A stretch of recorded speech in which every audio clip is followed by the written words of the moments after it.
Station, this is Houston. Are you ready for the event?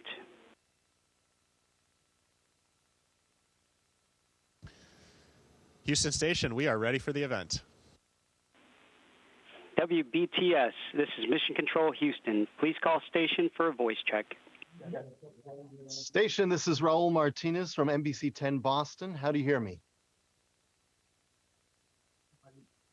And Raul, we have you loud and clear. The International Space Station. Well, thank you so much for doing this with us, guys. A couple of Massachusetts ties here, so exciting to talk to you all.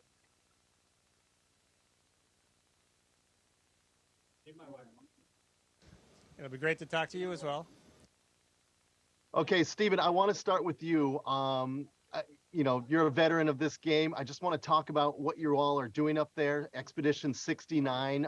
Talk about your mission, where you are, and what you're hoping to accomplish right now. Well, the International Space Station is just an incredible orbiting laboratory. You know, the science we do up here, there's hundreds of experiments going on at any given time.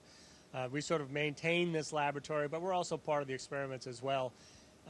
You know, we participate in a number of different ways in the experiments, and we help facilitate experiments, and this allows the research that goes on, which is really designed to make life better on Earth.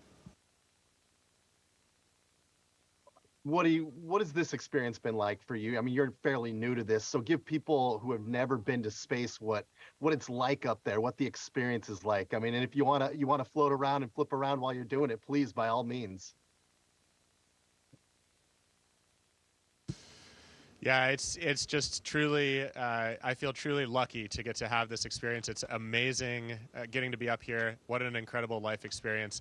As Steve said, we are, every day is different. We're always doing different things, whether it's scientific research or doing maintenance on the space station, sometimes going outside and doing maintenance outside the space station, taking care of ourselves.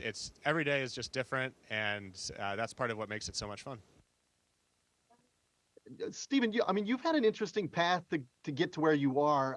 How does one become a submarine officer, you know, part of the Navy, and then you move on to become an astronaut? I mean, was this all part of the plan? I mean, how does this work? I didn't plan on much of anything, I guess, but you know, when you're a little kid and people are walking on the moon, you kind of think, wow, that'd be really amazing to do this, and then you never think you'd have the opportunity. But I had the opportunity to apply through the Navy back in starting in 1998, and I basically applied, and I was incredibly fortunate and incredibly lucky to have the opportunity and get selected. But it wasn't part of a larger plan, but I guess I had done nothing to preclude the opportunity, and that's sort of one of the things. You know, if you keep your eyes open, your ears open, you never know what opportunities you might have ahead of you. I mean, Stephen, I can imagine it's day to day for you. Just because of where you are right now, but do you ever think long term, is this what you want to continue to do? Do you have different kind of plans?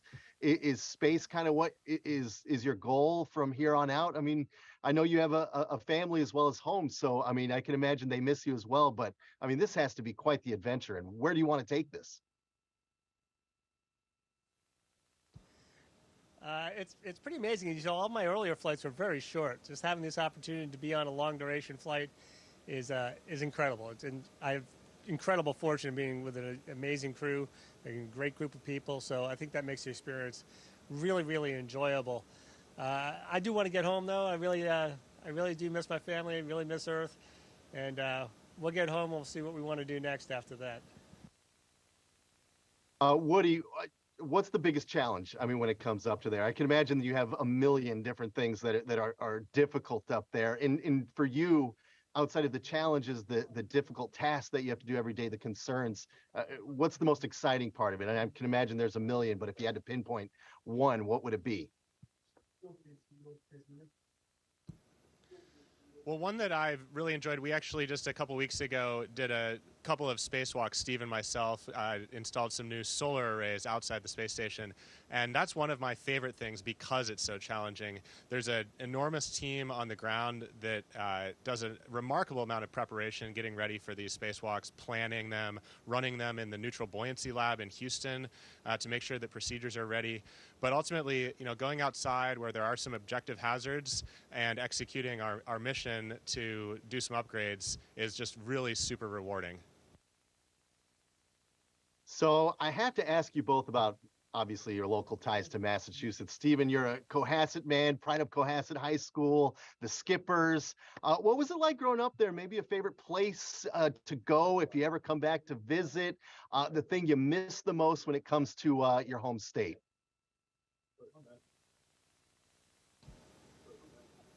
It was an incredible privilege growing up in Cohasset when I did. I always go back. I like the Common. Cohasset has that Common area, and that's just a fantastic place to visit. And obviously the beaches, and that sort of those sandy granite beaches is what I miss down in Texas. That's something I really like to go back and enjoy, and it's just a fantastic place to have the opportunity to grow up, and it's always nice to go back and visit. Do you still have family out there? I mean, we're in Massachusetts. You want to give a shout out to any family or friends that are still home? I got a lot of family still up there, not only in Cohasset but in Hanover and sort of the whole area. I've got relatives, and obviously I have friends all over New England. We always travel through there every summer, so it's a lot of fun to go back and visit, and I'm looking for the opportunity to get back up there in the fall. I was hoping that we'd be back celebrating a couple championships, but this past couple seasons haven't worked out. There's still hope for the Sox, though. Well, Sox have been on a little bit of a slide, but we're keeping up hope here as well. It's funny. I mean, you're still a big sports fan? How you still Pats, Bruins, Celtics, and Red Sox fan? How you still keep up with it? Can you keep up with it up in space? Not as much as we'd like, probably. If we ask, we can kind of get videos sent up, but the time is so different. Right now, we're about 4 hours ahead of y'all as far as our being awake time. So games tend to start when I'm already asleep. So I don't tend to stay up and watch games, but we keep track. We get our newspapers. Essentially, we can check the news when we want to, and so we just keep track of it that way. So Woody, you're a graduate of MIT. Both of you guys are. What was your experience like in Massachusetts? Do you have a favorite professor or class you want to give a shout out to? Maybe a good memory that you have coming from the Bay State? Yeah, actually, to this day, I've spent more of my life in Boston than in any other city. I went to MIT as an undergrad, spent 4 years there, and then later returned many years later as a faculty member at MIT. And I just love Boston. It's such a wonderful place. I always say it's both young and old at the same time. It's got so much amazing history, and then it's also a college town full of just that vibrant, youthful, innovative spirit. And I love that combination, and just loved all the time I spent in Boston. Stephen, how about you? MIT, what was it like back then? I mean, just different world, different time. Did you get your inspiration from there back when you were a student? It's funny because as soon as Woody answered his question, I was agreeing with him that Boston has always had that, even when I was growing up, that sort of that youthful energy, but also the tremendous history. And I think Boston is also a great walking city. So having the ability to walk across a city, I did a lot of that when I was a graduate student at MIT. I really enjoyed doing that. And it's one of those places. I think I've dragged my kids all the way up Mass Ave once or twice. I'm not sure they enjoyed that walk as much as I did. Guys, it was a real privilege. Thank you so much for doing this and giving me the time. Great to talk to a Massachusetts man, a couple guys with ties to Massachusetts. A real privilege. Thank you so much. Really appreciate the time. You're very welcome. Have a great day. Station, this is Houston ACR. That concludes the WBTS portion of the event. Please stand by for a voice check from AccuWeather. Station, this is Christina Shalhoop with AccuWeather. How do you hear me? Christina, welcome aboard the International Space Station. We have you loud and clear. Wonderful. Thank you so much for doing this today. We really appreciate you having us here with AccuWeather, joining you this morning. It's pretty exciting to talk about all of this. And, let's get going with a question for both of you. Now, how would you describe life on the International Space Station? What are you experiencing on a daily basis for those of us who have never been to space before? That's a really difficult question to answer because it depends on what you're thinking about. We're living in a laboratory, so as you see around here, there's cables and wires and everywhere. This is probably the module that is kind of maintained the least like that. We're usually surrounded by cables and wires and bags and stowage. We do have our own private areas as well, but the environment itself, we maintain the atmosphere as much as we can, like we do on Earth. The weightless environment does induce some issues, like things float away, and that creates the laboratory environment that we want to support as well. It's just amazing to live up here, and it's hard to describe. Do you get anything to add, Woody? I just don't even know what to say. Yeah, this place is incredible. It's truly a national treasure. We've had astronauts living and working on the space station for over 22 years of continuous presence at this point. And so that fact is just remarkable to me, and it's really an honor to get to continue that tradition. In terms of how we spend our time, I like to think of it as kind of three main things. Number one, we are doing science. That's the purpose of the International Space Station. We're doing lots and lots, hundreds of scientific experiments at any given time. Number two, we're taking care of this place. So we have lots of maintenance and upgrades that we're continuously performing on the space station. And then number three, we have to take care of ourselves. So we do a lot of exercise. We have to eat, sleep, and spend time with each other because we're up here for 6 months. We want it to be a positive experience. So those three things are kind of how we spend our hours up here. Now, we love firsts here at AccuWeather. So, Steve, this next one's for you. You are the first submarine officer selected as an astronaut. What an incredible accomplishment. How would you compare working underwater with working in space? In a lot of ways, they're incredibly similar. A lot of our environmental and control systems, our life support systems, are incredibly similar or exactly the same as the ones we use on board submarines. And so that sort of environment is very similar. Up here, obviously, you want to keep the air in and the vacuum out. Underwater, you want to keep the water out and keep the air inside as well. And that's sort of one of the differences. The environment itself is very submarine-like. Obviously, the mission is different. But I usually joke and I say the view's better, but the food's worse. I like that. That puts it in perspective for those of us back here on Earth. All right, now this one, Woody, I have to ask you, you competed as a teen in the American Rocketry Challenge. Was that what led to your desire to become an astronaut? Was it before? Was it after? How did that work for you? Oh, no, that was very early on. I was I guess, a nerdy kid in high school, spending a lot of time with something called the Tripoli Rocketry Association, and got really into the hobby of building these large rockets.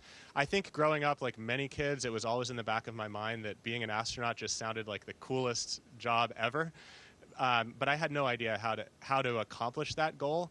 And so in that sense, it never felt quite realistic to me. And it wasn't until much, much later, actually when I was a young faculty member at MIT, a friend of mine just happened to mention, hey, NASA's accepting applications for astronauts. We should apply.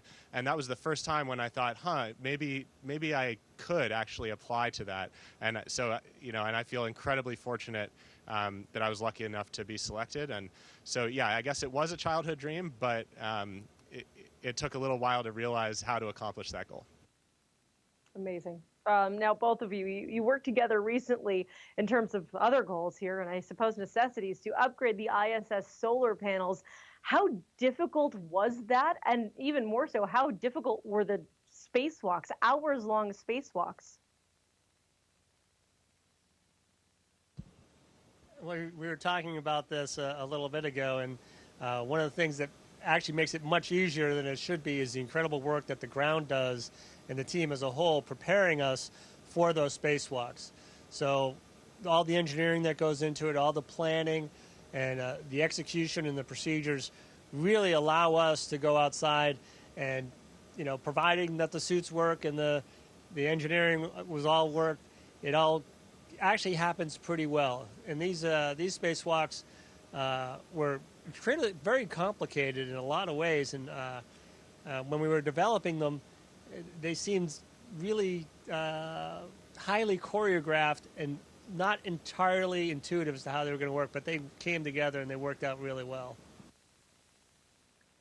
Now, when we're talking about spacewalks, I mean, Steve, you've done a number of them. Woody, you've now got 2 under your belt. I'll direct this first question to Steve. Are each of them unique? Are they different? Or is it kind of like a rinse and repeat situation? There's nothing there's nothing rinse and repeat about an EVA, that's for sure. I mean, I've only done 10. It's not like I've done 100. And every one of them was very different. And the amount of planning that goes into developing and putting them together is absolutely amazing. So they're each a unique experience. And, sometimes on the first spacewalk we did during this increment, we had this idea that we were going to be able to take this piece apart outside, and it got stuck. And we ended up breaking off a bolt, and didn't execute exactly as planned, but it was still a good EVA and the amount of work we got done. But these ones were just very well put together, and everything worked the whole time. I would say that's definitely the goal, to say the least. Now, Woody, you've been on 2 spacewalks just this month. How did the experience compare to the expectation? Well, I guess I'll say up front, that was the coolest thing I've ever done. I feel so lucky to have gotten to go outside and do those spacewalks.